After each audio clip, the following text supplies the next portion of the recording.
एक तरफ रमज़ान का पाक महीना चल रहा है और दूसरी तरफ होली का त्यौहार भी करीब है और ऐसे में राजनीतिक उठापटक भी शुरू हो गई है, क्योंकि लगातार बीजेपी की तरफ से, उनके नेताओं की तरफ से कुछ ऐसे बयान आ रहे हैं जिसकी वजह से राजनीतिक गलियारों में हलचल मची हुई है।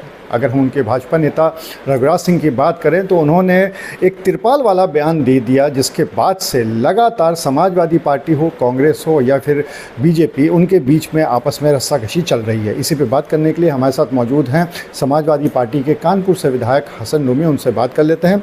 रूमी जी, भाजपा नेता का एक बयान आता है कि तिरपाल पहन के मुस्लिम समुदाय के लोगों को होली पे निकलना चाहिए, आपका क्या कहना है? मेरे पास है प्योर पाव भाजी का मसाला, प्योर पाव भाजी मसाला, पाव भाजी को टेस्टी बना डाला, सबका राजा आल प्योर मसाला। देखिए, उनकी जानकारी बहुत अधूरी है। दरअसल उनकी आंखों में खुद तिरपाल पड़ा हुआ है।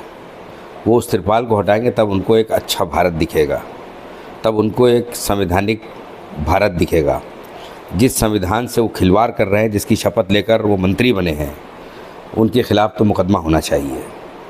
क्योंकि प्रेम्बल के ख़िलाफ़ अगर बात कर रहे हैं, संविधान में जब आप विधायक बनते हो, मंत्री बनते हैं, तो आपको संविधान की शपथ लेनी पड़ती है और उस शपथ के विपरीत अगर आप बात कर रहे हैं तो निश्चित रूप में आप मुकदमे के हकदार हैं।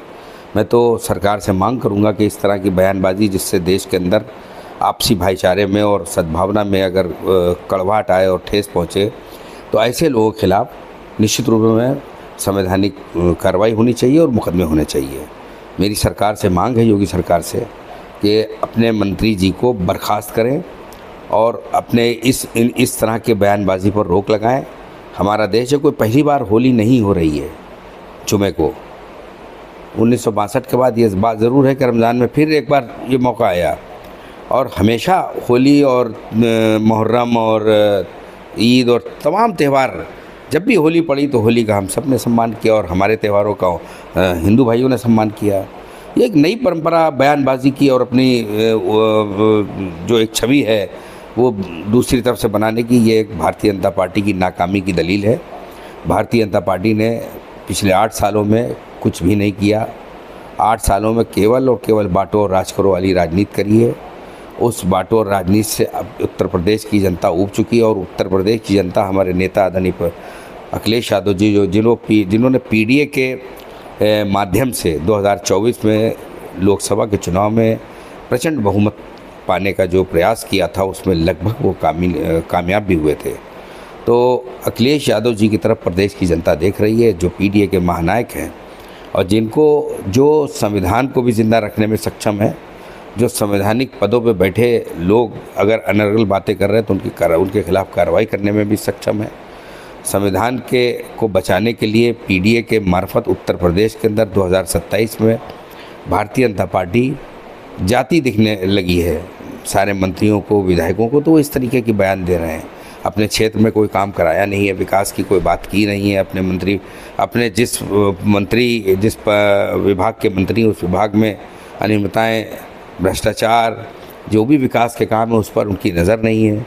वो सिर्फ अपनी नाकामी को छुपाने के लिए ध्यान को बांटने का काम कर रहे हैं और इससे कुछ होने वाला नहीं है।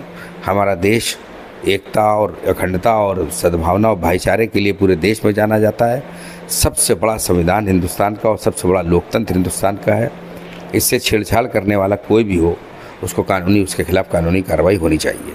एक और उनकी नेता हैं, उन्होंने बयान दिया है अस्पताल से संबंधित, आपको भी जानकारी में है, उस पर क्या कहना है? देखिए, सारे बयान इसीलिए आ रहे हैं कि सब लोग अपने क्षेत्र में जनता की उम्मीदों पर फेल हो चुके हैं। कोई किसी अंदाज में, कोई किसी अंदाज में, हर लोग तो अब जो जितना कड़वा बयान दे ले, लग रहा है कि वो सोच रहा है कि हम उससे बड़े नेता भाजपा के हो जाएंगे। तो हमें नहीं लगता इस तरह की बयानबाजी से जनहित के काम को नज़रअंदाज करके अपनी स्थापना को और अपने कद को बढ़ाने का काम जो भारतीय जनता पार्टी के विधायक, मंत्री और जो भी नेता कर रहे हैं, उसको जनता सब समझ चुकी है। अगर आपसे पूछा जाए तो क्या आप मुस्लिम समुदाय को कुछ कहना चाहेंगे? होली वाले दिन रंगों का त्यौहार होता है, सभी लोग खेलते हैं, कई बार रंग पड़ भी जाता है, जाने अनजाने में भी पड़ जाता है, तो आप कुछ कहना चाहेंगे उनके लिए? देखिए, 2 तरह से रंग पड़ते हैं। एक तो सद्भावना से एक दूसरे से गले मिल के, आपस में एक दूसरे से गले मिल के, एक दूसरे के गाल में और माथे पे गुलाल लगा कर, हमेशा से परंपरा रही है हमारे देश की। और उस तरीके से जब भी कोई रंग मिलता है, रंग पड़ता है, तो सहर्ष उसको मुस्लिम समुदाय का व्यक्ति उसको स्वीकार करता है। मुस्लिम ही नहीं, अगर किसी नॉन मुस्लिम को भी अगर आप ज़बरदस्ती उसके साफ़ सुथरे कपड़ों में रंग लगा देंगे तो उससे भी अराजकता फैलती है। केवल मुस्लिम ही के लिए बात नहीं है। रंग तो एक ऐसा त्यौहार है जो आपस में एक दूसरे को करीब लाता है, भाईचारे को बढ़ाता है। ये रंग बिरंगे लोगों को एक साथ लेकर आता है। इसमें अगर कोई माठा डालने का काम करेगा तो निश्चित रूप में भारतीय जनता पार्टी के लोगों को आने वाले 2027 में यहाँ की जनता सबक सिखाने के लिए तैयार बैठी है। और मुस्लिम समुदाय के लोग, अगर आपके चैनल के माध्यम से, सबसे पहले तो आने वाले होली की मैं सबको मुबारकबाद देता हूँ। और मुस्लिम समुदाय के सभी लोग, वैसे तो सब अपने आप में इतने समझदार हैं कि रंगों से जब अगर जो खेलता है वो तो जाकर खेलता है, जो नहीं खेलता है तो वो जानता है कि अगर कोई अराजकता हमें मारेगा या हमारे रंग मारेगा, ज़बरदस्ती मारेगा, तो माहौल ख़राब होगा, तो उसको मौका ना दें। वो उस मौके से परहेज़ करें और अपने जो दिनचर्या के काम हैं उस वक्त तक उसको थोड़ा स्थगित रखें और उसके बाद उस काम पे फिर लग जाए।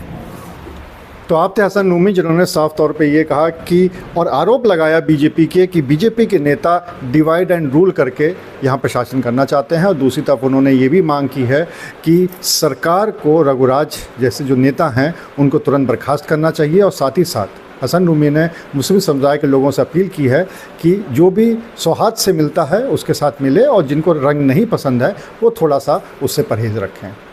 अनुराग अग्रवाल, TV9 कानपुर। कुछ तो सस्ता लो, सब बढ़िया लो, इसमें क्या खास बात है? थोड़े में ज्यादा स्वाद, यही तो है इसकी खास बात। राजा आर प्योर मसाला।